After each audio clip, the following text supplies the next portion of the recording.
तो जरा एक एग्जांपल देखते हैं कि ये लाइन ऐसा क्यों लिखा गया कि top equal to top plus 1 सबसे पहले किया गया, उसके बाद हम stack top equal to element की बात कर रहे हैं। ठीक है, ये अब 0 1 2 3 फाइन, 0 1 2 3 सबसे पहले मैंने क्या किया है, top equal to top plus 1 किया है। ठीक है, उसके बाद एलिमेंट को, जैसे मान लीजिए यहां पर एक एलिमेंट है और हमसे पुश करने के लिए एल्गोरिथम लिखवाई जा रही है, तो हमने क्या किया, पहले इसको चेंज किया। तो क्या हुआ, टॉप 0 से 1 हो गया, तब मैं उस एलिमेंट को स्टैक के टॉप पर उस एलिमेंट को रख रहा हूं, यानी 20 अब आया।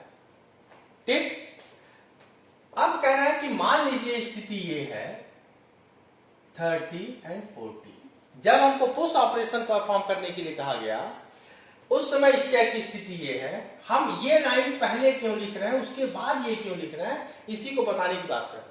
मैंने टॉप को चेंज किया, टॉप कह रहा मैं मैक्स -1 के बराबर हो गया, मैं एलिमेंट को रख नहीं सकता, इसी वजह से कह रहा पहले टॉप के पॉइंटर को चेंज करो। अगर top equal to top plus 1 successfully हो रहा है तब हम उस एलिमेंट को स्टैक के टॉप पर रखते हैं, नहीं तो अगर मैं पहले इसको रख देता और बाद में पॉइंटर को चेंज करता तब दिक्कत हो जाती, क्योंकि एलिमेंट पॉप होता, पुश होता ही नहीं। ठीक, तो ये लाइन शायद आपको समझ में आ गया। तो एल्गोरिथम जब लिखेंगे तो एक स्टैक को इनिशियलाइज करेंगे, इंसर्ट पुश ऑपरेशन परफॉर्म करने से पहले first check the overflow condition, अगर ओवरफ्लो कंडीशन में होगा तो वो एग्जिट कर जाएगा। उसके बाद हम पुश ऑपरेशन परफॉर्म करेंगे, पुशिंग के केस में या इंसर्टिंग के केस में सबसे पहले उस पॉइंटर को चेंज करेंगे, टॉप की पोजीशन को बदलेंगे। अगर top equal to top plus 1 हो जाए तब हम स्टैक के टॉप पे वो एलिमेंट रख देंगे, उसके बाद एग्जिट कर जाएंगे। मान लीजिए टॉप को मैं बढ़ाना चाह रहा हूं और टॉप मैक्स -1 के बराबर अगर आ जाता है तो वो ओवरफ्लो कंडीशन में आ जाएगा। ठीक है, तो ये हमारा एल्गोरिथम हो गया पुश ऑपरेशन का। फाइन, अब थोड़ा सा हम पॉप ऑपरेशंस की बात करेंगे, यानी how to write the algorithm for popping the element from the stack.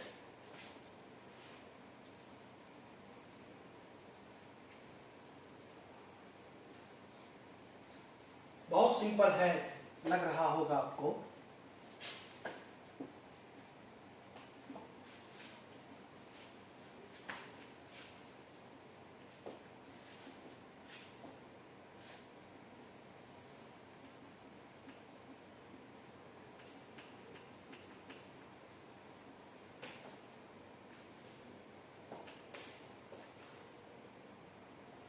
अब दूसरा पार्ट है हमारा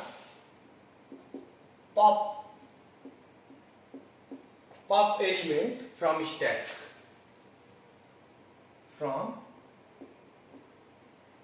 फ्रॉम स्टैक। इसको जरा देखते हैं। Algorithm step number 1, again initialise stack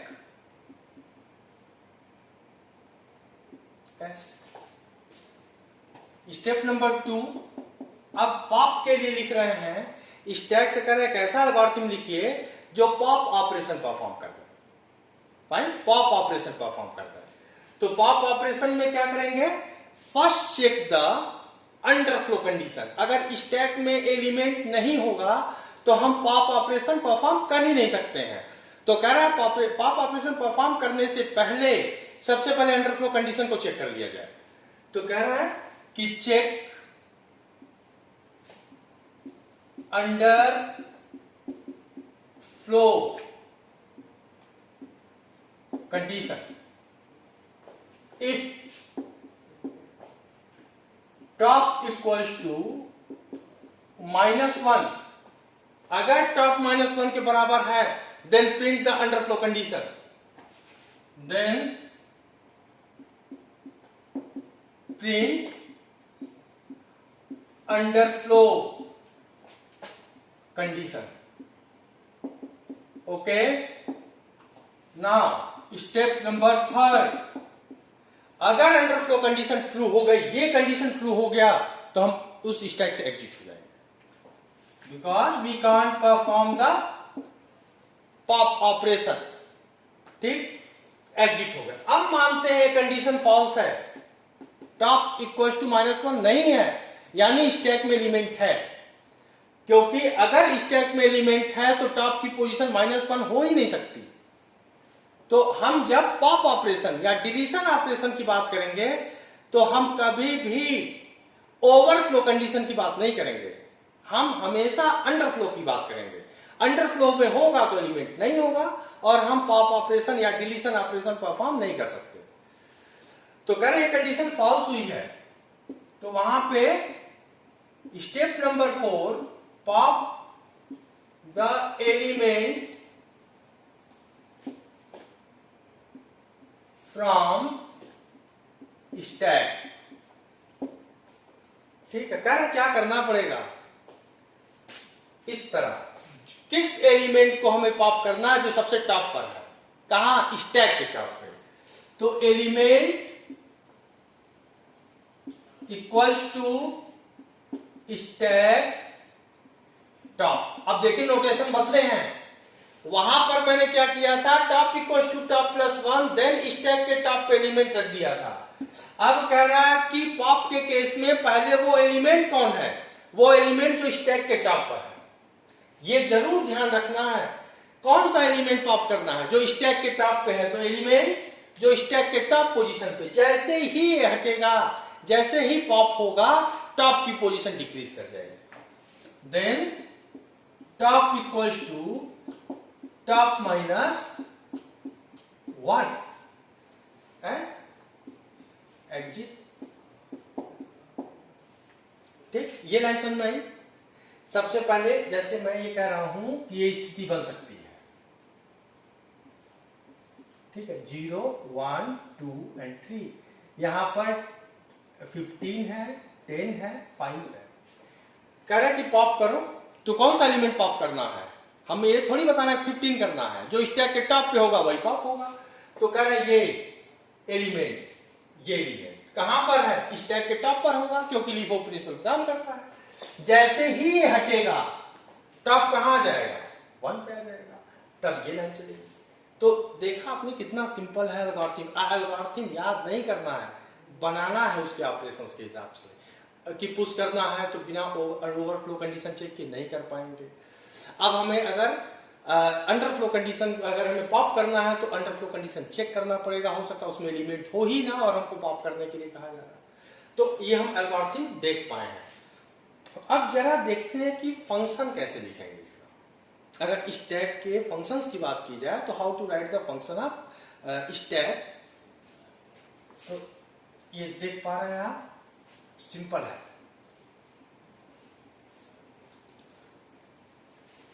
very simple.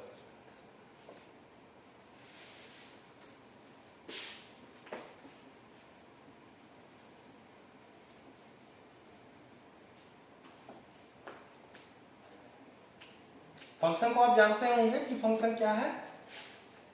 एक प्रोग्राम में नंबर ऑफ फंक्शन हो सकते हैं। अभी मैं प्रोग्राम की बात नहीं कर रहा हूं, मैं फंक्शन की बात कर रहा हूं। अभी एल्गोरिथम लिखा है, फिर फंक्शन की बात करेंगे, देन प्रोग्राम, पूरे कंप्लीट प्रोग्राम की बात की जाएगी। ठीक है, तो कह रहा है कि कितने फंक्शन हो सकते हैं स्टैक के प्रोग्राम में। तो कह रहा है पुश ऑपरेशन परफॉर्म करिएगा एक फंक्शन, पॉप ऑपरेशन को परफॉर्म करने के लिए दूसरा फंक्शन, फिर तीसरा हो सकता है पुश और पॉप ऑपरेशन परफॉर्म करने के बाद हम उस स्टैक में रखे हुए एलिमेंट को डिस्प्ले करना चाहते हैं, तो डिस्प्ले का फंक्शन और एक मेन फंक्शन। ठीक है, तो बेसिकली हम 2 फंक्शन की अभी बात कर रहे हैं। उसके बाद जब कंप्लीट प्रोग्राम की बात करेंगे तब उसमें पुश, पॉप, डिस्प्ले और मेन फंक्शन की बात करेंगे। फाइन। तो आता है सीधा सीधा कि right a function in C to push the element। अब अगर आप देखेंगे, अगर एल्गोरिथम थोड़ा सा भी ध्यान में है तो जैसा एल्गोरिथम चला है वैसा ही पुश का फंक्शन भी चलेगा। ठीक है, तो void push, ये function is a piece of code. एक पर्टिकुलर प्रोग्राम के एक फंक्शन को बनाने की मैं बात कर रहा हूं जो सिर्फ पुश ऑपरेशन को परफॉर्म करेगा। ठीक है, तो कह रहा है void क्या है, रिटर्न टाइप, पुश क्या है, फंक्शन का नाम है, ये एम्प्टी यानी मेन से कोई भी वैल्यू पास नहीं की जा रही है। ठीक है, इंट एलिमेंट, वो स्टैक में जो एलिमेंट पुश होगा वो इंटीजर टाइप का होगा, वेरिएबल का डिक्लेरेशन करते हैं, void push int element, push operation perform कर रहा तो कह रहा first check the overflow condition. अगर ओवरफ्लो कंडीशन में होगा तो हम स्टैक में एलिमेंट पुश कर ही नहीं पाएंगे, तो कह रहा वो कंडीशन क्या होगा, if top equals to max minus 1, अगर this condition is true, this condition is true, एक हमने क्या वेरिएबल बनाया है इन टाइप का, इन इंटीजर टाइप का जो एलिमेंट नाम का वेरिएबल है, कह रहा पुश ऑपरेशन परफॉर्म करने से पहले first check the overflow condition. कह रहा if this condition is true then क्या प्रिंट कर देगा, print stack is overflow. Overflow, अगर ये कंडीशन ट्रू होता है तो स्टैक ओवरफ्लो में होगा, अगर ये कंडीशन फॉल्स है तब else this condition is false, तब ये लाइन चलना स्टार्ट हो जाएगा। तो कह रहा क्या करें, एक मैसेज प्रिंट प्रॉम्प्ट करो यूजर को, प्रिंट इंटर द एलिमेंट।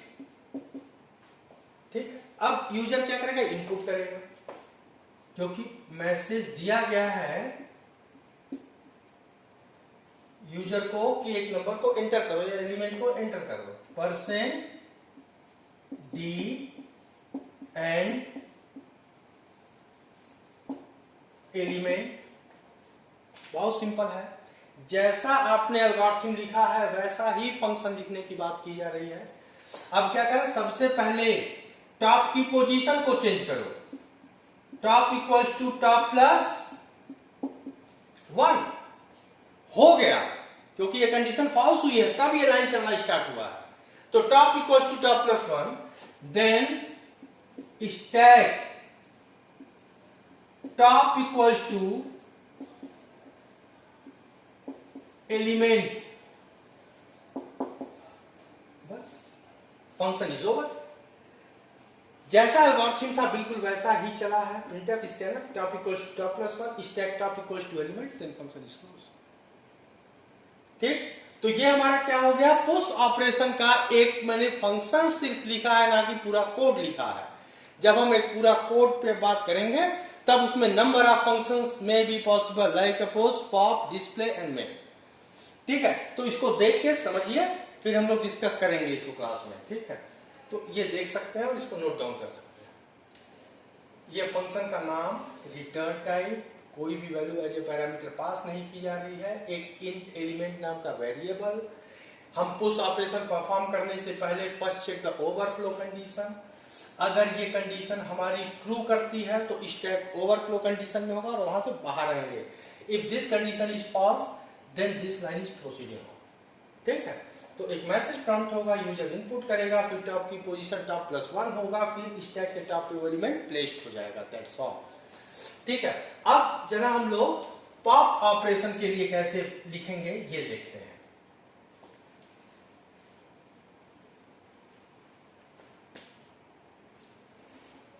अगर पुश ऑपरेशन कर लिया है तो पॉप फंक्शन भी बहुत सिंपल होना चाहिए।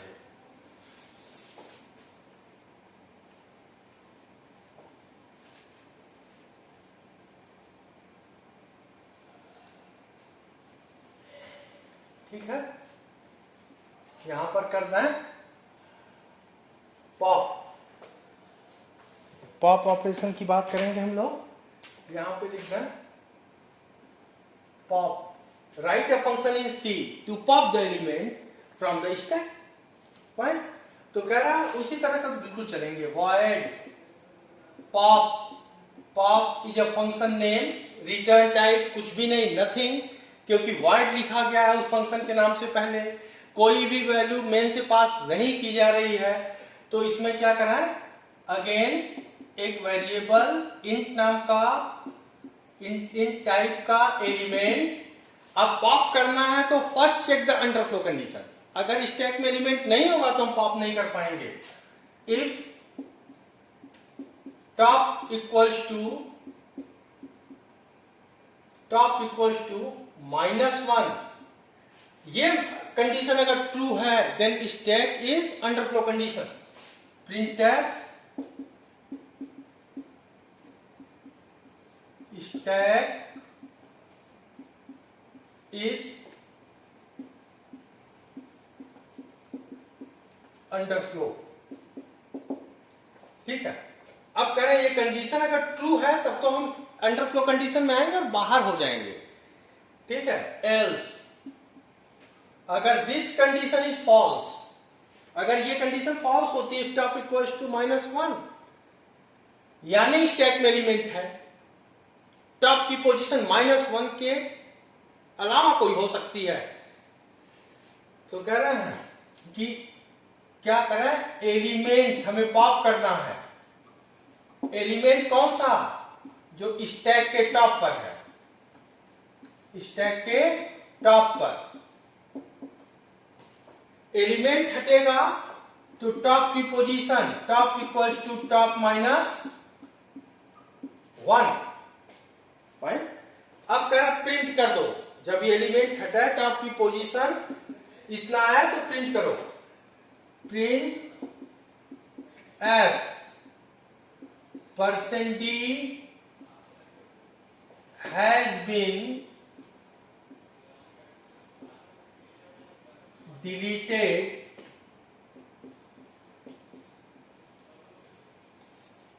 एलिमेंट. देखिए कितना सिंपल है.